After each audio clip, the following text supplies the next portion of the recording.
Καλησπέρα, δεν είναι καϊπέδες. Ίδιος, Καϊπέδες, μου κάτι δεν καϊπέδες. Παρακαλώ. Λοιπόν, είμαστε στο ξένο καφεδίνο στο Αυροδρόμο. Έχουμε μαζί μας μεγάλες μορφές. Παναγιά μου. Υποφέρω. Πονώ, καλησπέρα σας. Νοσοκόμα βούλωτσα. Έχουμε κοντά μας... Έχουμε κοντά μας τον Πέτρο Καμαρολή να μας πει λίγο για τον Καρύμ Σολτάνη.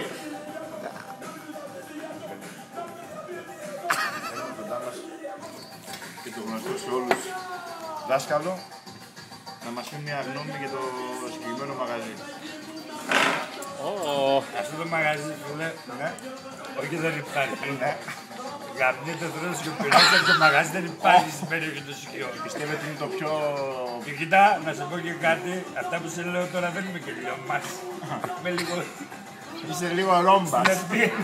Η αλόμα είσαι, η αλόμα. Πιστεύετε ότι αυτό το καφενείο υπάρχει τέτοιο άλλο καφενείο σε όλη την Ελλάδα? Πουθενά.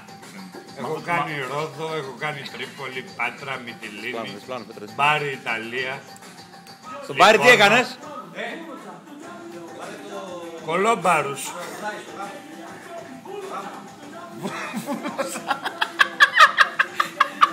Καλησπέρα, βούλωσα. Πάω να φύγω, Τι?